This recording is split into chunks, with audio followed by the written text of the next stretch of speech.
Jika pasangan suami istri terus menggunakan gaya komunikasi menghina, watak atau kepribadian, lama-kelamaan akan membuat rasa benci kita pada pasangan semakin besar.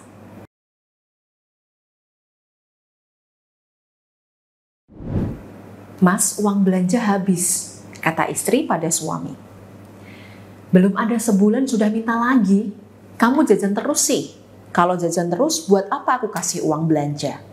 Itu kan buat masak biar kita bisa hemat," jawab suami pada istri. "Iya, tapi akhir-akhir ini di kantor lagi banyak kerjaan. Sampai rumah capek, aku gak sempet masak," kata sang istri. "Kamu sih gak bisa atur waktu. Kamu kan bisa bangun lebih awal untuk masak. Kalau jajan terus, ya kita gak bisa hemat. Kamu pengertian dikit dong jadi istri. Masa uang belanja habis buat makan aja?" Kalimat "kamu sih nggak bisa atur waktu" ini adalah gaya komunikasi menghina, termasuk ke dalam salah satu gaya komunikasi penghancur rumah tangga nomor 1.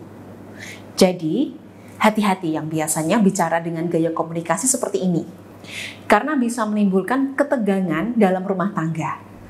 Lebih parah lagi, akan memunculkan kebencian pada pasangan. Meskipun istri pada akhirnya mau mengikuti suami untuk masak dan lebih berhemat, tapi tetap saja perasaan dihina dan direndahkan oleh suami ini bisa membuat istri benci pada suami. Jika pasangan suami istri terus menggunakan gaya komunikasi menghina, watak atau kepribadian, lama-kelamaan akan membuat rasa benci kita pada pasangan semakin besar. Ujungnya apa? Pasangan akan kehilangan respek satu sama lain. Kita tak akan lagi menghormati suami, bahkan lama-kelamaan kita akan menyepelekan keberadaan suami. Wah, cukup mengerikan ya dampak gaya komunikasi menghina ini. Jadi, mulai sekarang, mari perbaiki gaya komunikasi kita. Kalau bisa, justru kita harus menghilangkan kebiasaan menghina ini. Karena ya siapa sih Bu yang suka dihina? Apalagi dihina pasangan sendiri ya. Pasti rasa menyakitkan itu terasa 2 kali lipat. Gaya komunikasi penghancur rumah tangga yang kedua adalah mengkritik. Nah, gaya komunikasi yang satu ini hampir mirip sebenarnya dengan gaya komunikasi menghina. Saya akan contohkan, Bu. "Saya jengkel kamu tidak mencuci piring kemarin malam, padahal kamu janji mau membantuku." Ini adalah kalimat keluhan. "Saya jengkel kamu tidak mencuci piring kemarin malam, padahal kamu janji mau membantuku. Kamu ini kenapa sih kok pelupa? Kamu itu sebenarnya peduli atau enggak sama aku?" Ini adalah kalimat kritikan. Ingat, mengeluh adalah fokus pada perilaku tertentu, sedangkan kritikan adalah menambahkan serangan pada watak atau kepribadian seseorang. Contoh lain yang saya lihat secara langsung di depan meja konsultasi saya ketika saya sedang menangani konseling pasangan. Si istri berkata pada suaminya, "Saya tentu ingin masalah ini cepat selesai." Ini adalah kalimat keluhan. Kemudian, si istri melanjutkan lagi, "Saya sudah memberikan kebebasan ke kamu untuk segera memutuskan. Pilih saya atau wanita itu. Tapi sepertinya kamu tidak mampu melakukannya, dan itu membuat masalah itu tak akan pernah selesai sampai kapanpun." Ini adalah kalimat kritikan. Si istri ingin menunjukkan bahwa masalah ini tak juga selesai semata-mata karena kesalahan sang suami. Sekalipun memang benar suaminya ini bersalah, maka mengungkapkan kalimat seperti ini tetap saja tidak akan menyelesaikan masalah. Justru akan membuat hubungan suami istri makin tegang dan penuh kebencian. Sekarang saya akan berikan beberapa contoh kalimat keluhan dan kritikan supaya mudah diingat. Silahkan Ibu bisa mencatatnya ya. Contoh kalimat keluhan. "Bensinnya habis.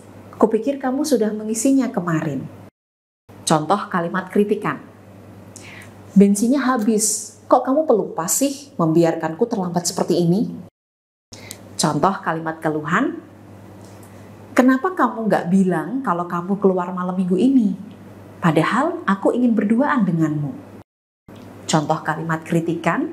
"Kenapa kamu mementingkan temanmu daripada aku? Aku selalu jadi yang terakhir dalam daftarmu, padahal aku ingin berduaan denganmu malam ini." Nah, sekarang sudah jelas ya Bu, perbedaan antara keluhan dan kritikan. Mengeluh itu boleh, Bu, bahkan sangat boleh untuk mengungkapkan apa yang menjadi unek-unek Ibu sehingga pasangan tahu dan bisa memperbaiki diri.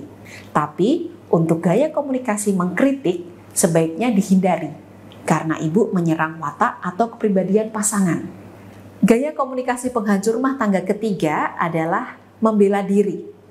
Contohnya, ketika suami pulang terlambat, kemudian Anda sebagai istri mengeluh. Kenapa nggak ngabarin kalau pulang telat? Di sini aku khawatir sama kamu.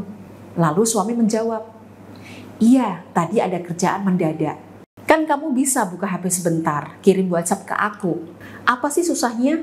Emang dasar ya kamu yang malas, nggak peduli aku lagi. Nah, ini adalah kalimat kritikan istri pada suami. Ketika istri sudah melontarkan kritikan, tentu suami merasa diserang. Saat seseorang merasa diserang, maka dia akan membela diri.